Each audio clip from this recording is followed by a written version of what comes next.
Hi, this is Chatterboxing in association with Lion Academy. My name's Sean, and as always, I've got my mate Owen here with me. Hello. How are you, Owen? I'm good, thanks. Okay, we're going to talk today about Bernard Hopkins, his last fight on this Saturday against Joe Smith, or Joe Smith Jr. Is it? Let's go Joe Smith. Yeah, Joe Smith, same thing. This is his last fight, so we're going to talk about that, and we're also going to pay tribute to Bernard Hopkins. He's had such a legendary career. 50 years old, still doing it. So yeah, we're gonna talk about his 5 favourite fights. 5 golden Bernard Hopkins fights. Little Christmas touch there.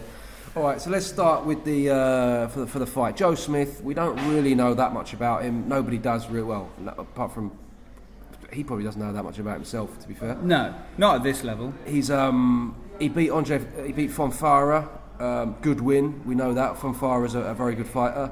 But he beat him in the first round, kind of caught him cold, or possibly caught him cold, possibly Fonfara underestimated him. Not taking anything away from the victory, but it's going to be different, isn't it, against Bernard Hopkins? Of course, yeah. I mean, we know that Joe Smith can punch, but you never know what could happen in the first round. At this level, it tells us nothing more than that.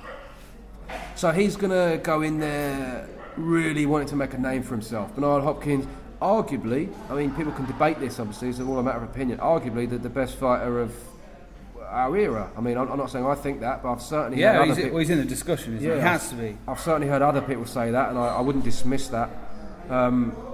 So Joe Smith, if he beats Bernard Hopkins, then he really has put himself on the map, hasn't he? He has, but that's been the chance for so many who've come before him, who have all, people have been writing Bernard Hopkins off for years and years and years. Like, when is grandfather time going to catch up to this man? But he's got great grandfather time. Yeah, great grandfather time. But I don't think it's Joe Smith. I don't think we can predict that time will have caught up from the Kovalev fight. I think Kovalev's a different conversation to Joe Smith. It's not the same thing.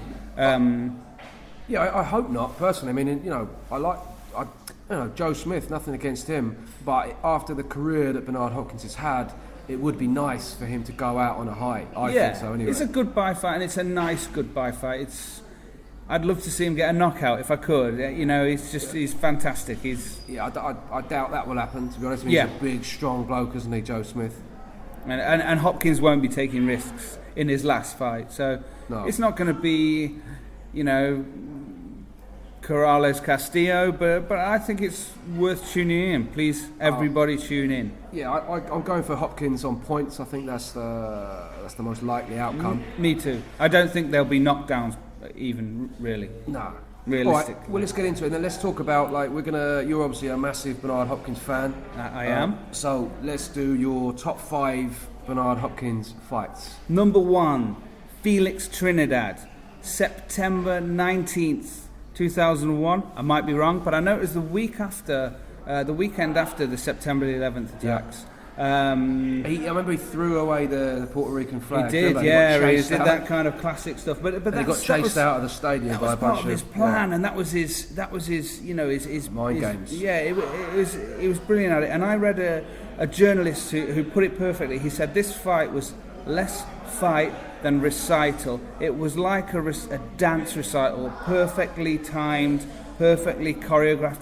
It was punch and feet perfect. He took away Trinidad's left hand that had been terrorising divisions for years, and he made him his ginger stepchild. There was nothing that man could do. Yeah, and as you say, in America, they just had the September 11th, so it's kind of quite a good time for a big victory. And Don King didn't want him to win that fight. Yeah, Trinidad was one of Don King's cash cows at the time. He was Hopkins. I don't believe he was promoting Hopkins. I think it was Lou DiBella at the time. Don't quote me on that. But the odds were against him, and he stepped up and he delivered a perfect performance. Yeah, absolutely outstanding. Okay, number 2. Number 2 for me, Kelly Pavlik. Great. Kelly Pavlik was another guy, not in the league of Trinidad. No one would say that, but no one was thinking Hopkins was going to win. Kelly Pavlik was riding high. He beat Jermaine Taylor twice. He'd dominated and stopped Edison Miranda. Yeah, and he was a big, strong man, wasn't he? Yeah, he was a bull coming through. And he was the guy that was going to, his athleticism, no one thought he was a better boxer than Hopkins, but his athleticism and his confidence was going to overwhelm Hopkins. And Hopkins dominated every step of the way. Absolutely schooled him, showboating like throughout the fight. It really was a punch-perfect performance from Hopkins. And going into it, sorry, we're in a pub, so I apologise for the background noise. It's fine, I'll close the door. If you introduce the next All right, yeah. So, going into that as well, Pavlik was a big favourite. A lot of people thought that he was just too big, too strong. Okay, so that's the first two. What's your number 3? Number 3, for me, I'd have to say Antonio Tarver.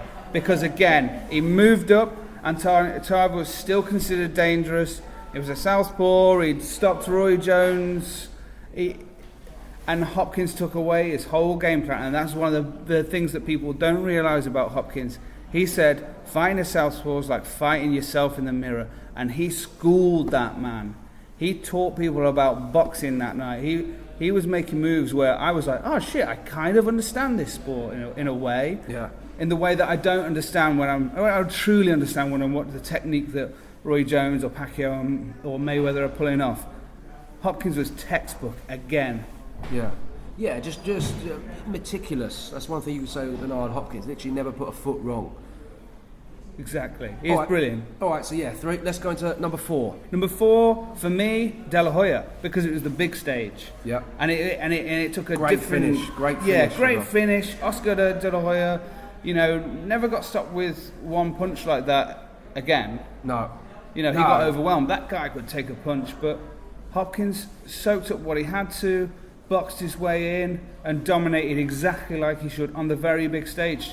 When the chips were down, this man had a game plan, and he performed it to perfection. And what an ending that was! What did we get him in the liver? It was it was a left liver punch. I was actually in Las Vegas the week before the fight. Gutted, I couldn't go. Yeah.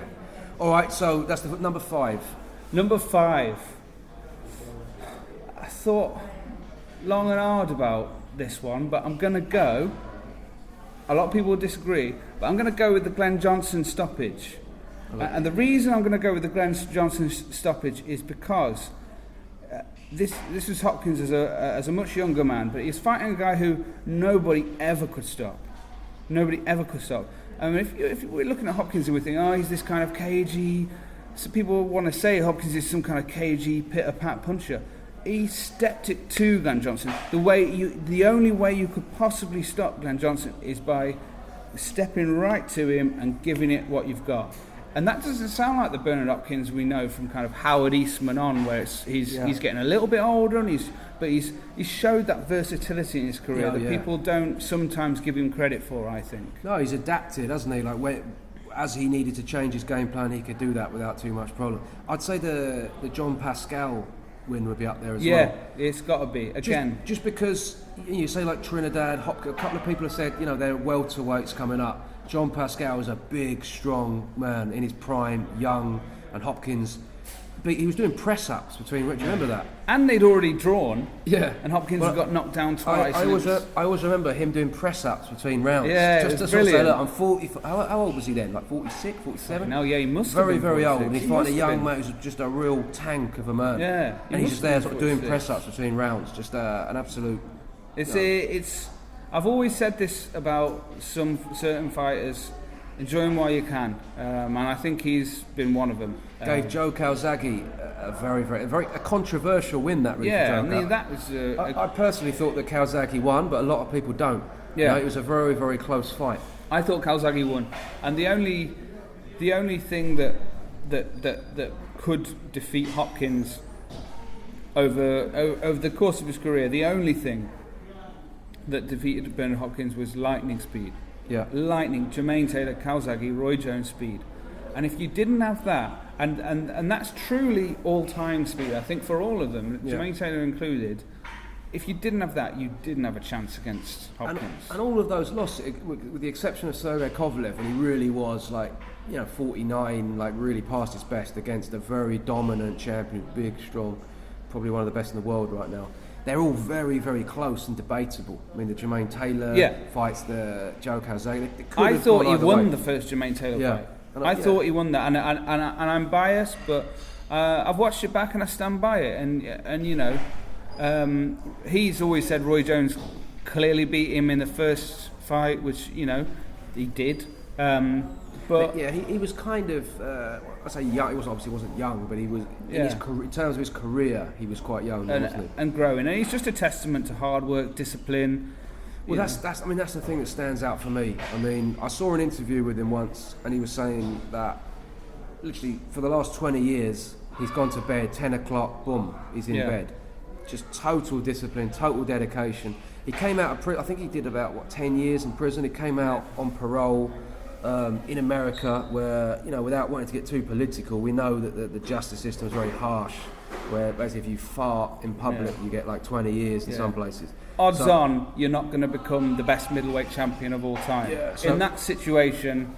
Yeah, so for him to come out, to keep himself out of prison, just to maintain that discipline and focus to get to where he was. It was a really interesting thing that he said after the Pavlik fight, and I saw Bernard Hopkins. I saw him in the... at the press conference of the Winky Wright fight in New York. I was there, and he's tall. He's taller than he should be. And after the Pavlik fight, it could have been the Pavlik fight. I'm pretty sure it was the Pavlik fight. He let it be known. He said that the thing that you guys didn't know that I did was that making middleweight all those years should have been hard. For anyone who wasn't as disciplined, the size of him, for anyone who wasn't as disciplined as he was, it would have been almost impossible. He achieved something. So when he went up to middleweight, super middleweight, he wasn't the small guy going up to challenge this big, huge monster that we kind of think. But that's to his credit. And all respect to... I mean, in terms of the longevity, I mean, he's basically had two legacies, hasn't he? He had the middleweight domination, and then he's had his light heavyweight, super middleweight. I mean... And a different one with the ridiculous age he's at. That's more than anyone else's. No one's done anything really like he's in any done. sport. I mean, I can't think of not in any physical sport. Like 50 years old. I mean, do you know anyone in any kind of really physical sport? No, it's like baseball and snooker and all them shit things. So yeah, inspiration to everyone. Not perfect. I mean, I know I'm probably some people are going to probably leave a few comments saying about a few dirty tactics here and there. He wasn't, he wasn't an angel. He did have a few kind of... he had his moments. Yeah, he did have his moments. The Chad Dawson, I don't really want to get negative, but that was kind of slightly questionable. But, nobody's perfect. Yeah, and he is, to me, he represents the art of boxing, and that's why he's my favourite fighter of all time. Also, I've got to give a shout out to him as a character in boxing, like his talking. Yeah. I remember seeing my favourite one was him and Roy Jones, when they had the second fight, and they had. If anyone hasn't seen the press conference for that, Roy Jones deserves credit as well for that. But yeah, really funny, just a good talker, knows how to sell a fight. A real success story in terms of being 10 years in prison, come from obviously a very rough area, presumably went back to that area, but managed to get himself on the straight and narrow and become, as you say, the most successful middleweight in history. Yeah, and as well,